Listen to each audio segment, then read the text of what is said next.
winter of 2023, a 24-hour commercial gym in downtown Denver.com became the epicenter of a baffling police investigation that would leave seasoned detectives thoroughly disturbed.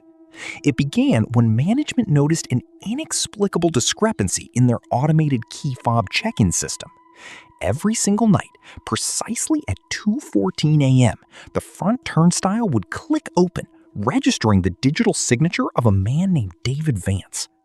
On paper, this was completely normal behavior for a dedicated late-night fitness enthusiast.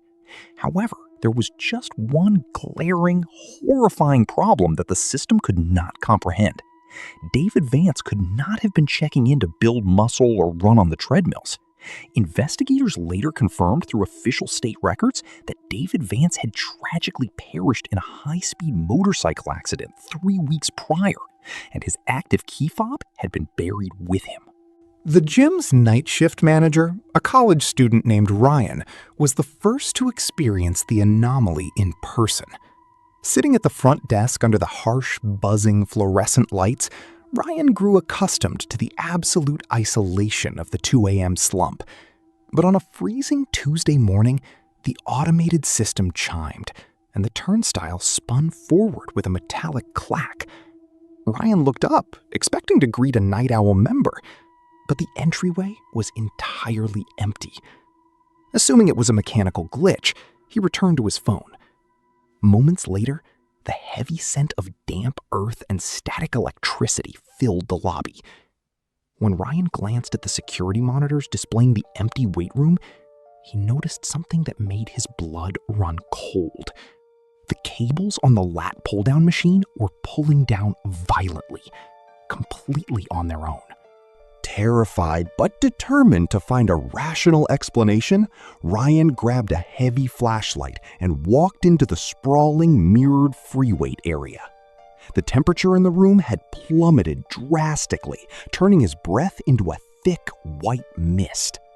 As he approached the selectorized machine section, the clanging of iron plates suddenly ceased, leaving only the sound of his own racing heartbeat. He scanned the rows of treadmills and benches, but everything was perfectly still. That was until he turned around and faced the massive floor-to-ceiling mirrors lining the back wall. In the reflection, Ryan could clearly see the silhouette of a tall, pale man standing directly behind him, his head tilted at an impossible, broken angle. But when Ryan spun around to confront the intruder in the real room, there was absolutely nobody there. Ryan bolted back to the front desk, his hands shaking so violently he could barely type the emergency code into the phone. As he stared at the security monitor, the figure in the mirror didn't disappear. Instead, the reflection of the pale, broken man walked over to the front desk monitor and stared directly into the lens of the security camera. The entity held up a rusted, mud-caked object toward the camera. It was a digital key fob, blinking with a faint, dying red light. Suddenly, the entire gym's power cut out, plunging the facility into total, suffocating darkness. When the police arrived 20 minutes later, they found the gym completely empty, the front doors locked from the inside, and Ryan's phone shattered on the floor. Ryan was completely gone, leaving behind only a single wet footprint. 6 months after Ryan's unexplained disappearance, a sprawling fitness complex in suburban Ohio became the stage for a completely different, yet equally horrifying ordeal. A fitness instructor named Clara was tasked with closing down the facility at 11 p.m. The sprawling gym was notorious for its labyrinthine layout, particularly the men's locker room, which connected to an abandoned Olympic-sized swimming pool that had been boarded up since the late 1990s. As Clara completed her final walkthrough, checking locks and turning off sauna units, she heard a wet, rhythmic slapping sound echoing from the deepest corner of the men's locker room. It sounded exactly like bare, soaking wet feet walking across the tiled floor. Confused, since the pool was dry and sealed, she called out that the facility was closing, but the wet footsteps only quickened their pace. Clara stepped into the locker room, the air thick with the smell of chlorine and stagnant water, despite the pool being empty for decades. She followed the trail of wet footprints on the tile, tracking them directly to the back wall, where a row of rusted, out-of-service lockers stood. Behind the center locker, a heavy utility hatch leading into the maintenance crawl space beneath the old pool sat wide open. Peering inside with her phone light, Clara noticed a trail of fresh slime leading down into the narrow concrete pipe tunnels. Suddenly, a faint weeping voice drifted out from the dark passage, crying out for help. The voice sounded remarkably like Ryan, the missing manager from the Denver gym. Compelled by a surge of adrenaline, Clara squeezed through the hatch and crawled into the suffocatingly tight, damp darkness. The crawl space was a claustrophobic nightmare, filled with rusted pipes, puddles of black water, and a stench of decay that made Clara gag. She dragged herself forward on her elbows, calling out to the voice, which seemed to be moving deeper into the subterranean maze. The weeping became louder, more frantic, echoing from an intersecting drainage pipe just ahead. Clara shone her phone light into the pipe, expecting to find a trapped human being. Instead, the beam illuminated something that defied physical anatomy. Squatting in the filth was a pale, hairless entity with elongated limbs, its face a smooth mass of flesh, completely devoid of eyes or nose. It possessed only an oversized human-like mouth, which was actively mimicking the weeping sounds she had followed.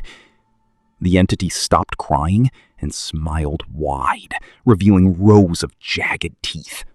Clara screamed, scrambling backward through the narrow tunnel as the creature began to crawl after her with terrifying, insect-like speed. Its elongated limbs clicked against the concrete walls, the wet slapping sound now deafening in the enclosed space. She reached the locker hatch, throwing her upper body through the opening just as a cold, slimy hand clamped around her ankle with crushing force.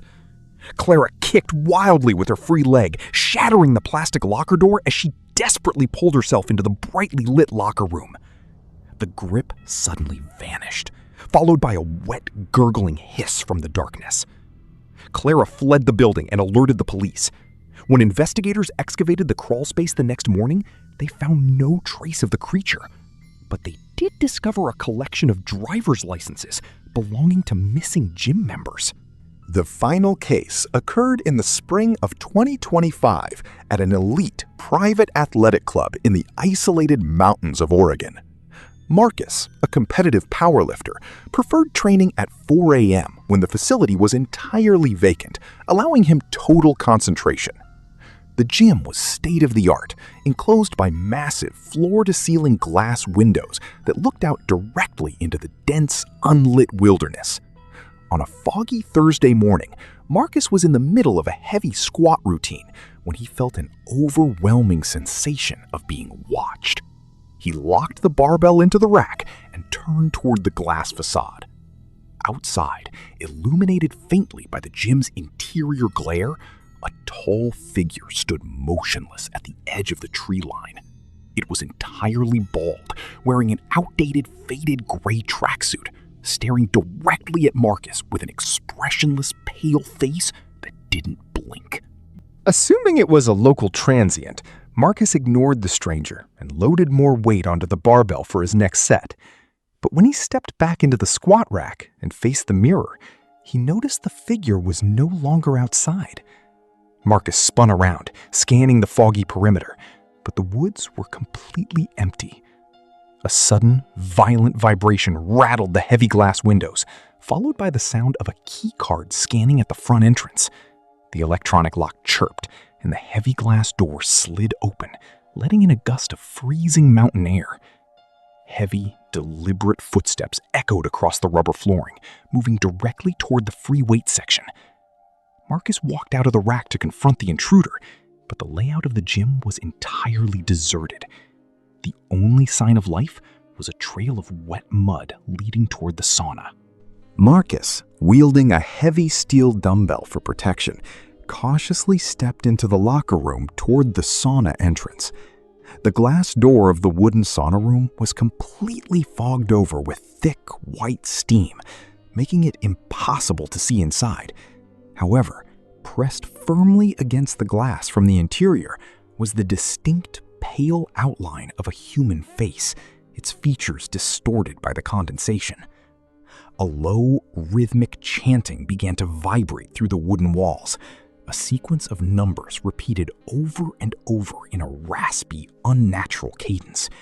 It was the exact GPS coordinates of the Denver gym where Ryan had vanished 6 months prior. Marcus, filled with a sudden primal dread, backed away from the glass door. As he did, the automated lights in the locker room began to explode one by one, plunging the entire area into pitch blackness. In the darkness, the heavy wooden door of the sauna slowly creaked open, releasing a wave of scalding, copper-scented steam. Marcus scrambled toward the exit, his boots slipping on the muddy trail left on the tile floor. He burst through the locker room doors back into the main gym, sprinting toward the front entrance. But as he reached the lobby, he froze in absolute terror.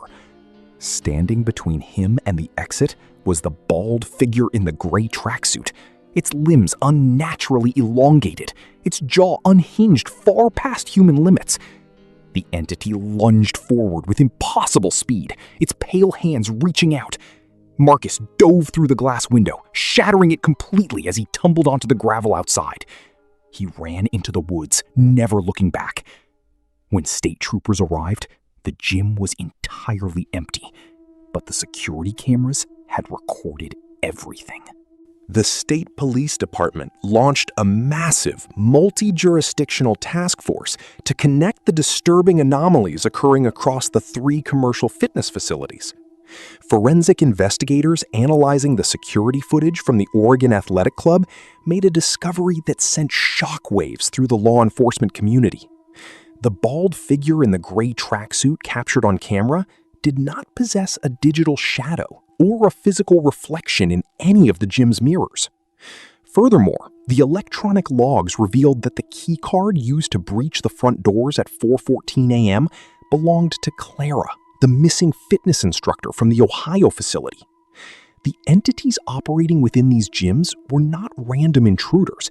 They were utilizing the digital infrastructure of the facilities to hunt, moving seamlessly through interconnected networks and physical spaces across the country. Detectives soon uncovered a dark underlying connection between all 3 fitness corporations. They were all owned by a single, secretive holding company based out of an offshore account, which had systematically installed specific high-frequency security arrays in each location. A rogue digital forensic analyst discovered that these frequencies were designed to emit specific sub-audible electromagnetic pulses during peak isolation hours. These pulses didn't protect the facilities. They acted as a beacon, warping the local environment and tearing thin veils in reality. The entities were drawn to the intense physical energy, sweat, and elevated heart rates of isolated human targets. The gyms were in factual reality automated harvesting grounds disguised as modern health clubs. The missing members hadn't just been abducted, their physical identities had been completely wiped from the national databases. The investigation took an even darker turn when a team of specialized tactical officers breached the corporate headquarters of the holding company in late 2025. The building was completely abandoned, devoid of furniture or personnel, except for a massive server room operating deep in the basement. Inside, hundreds of monitors displayed live, encrypted feeds from thousands of 24-hour gyms across the globe. Officers watched in horror as the screens showed identical, pale, elongated silhouettes standing in the dark corners of empty weight rooms, locker rooms, and saunas, waiting patiently for the midnight regulars to arrive. On the central console, a digital map highlighted the real-time locations of every single active member currently working out alone in the dead of night. The system was fully automated, running an active countdown timer toward a global synchronization event. To this day, the files regarding the gym disappearances remain heavily classified, officially dismissed by corporate spokesmen as a series of unrelated, tragic missing persons cases. The fitness facilities were quickly rebranded under new corporate names, their physical layouts altered, and the security systems quietly updated to obscure the truth. Marcus remains in hiding, refusing to enter any enclosed facility after dark, while the families of Ryan and Clara continue to search for answers that the authorities refuse to provide.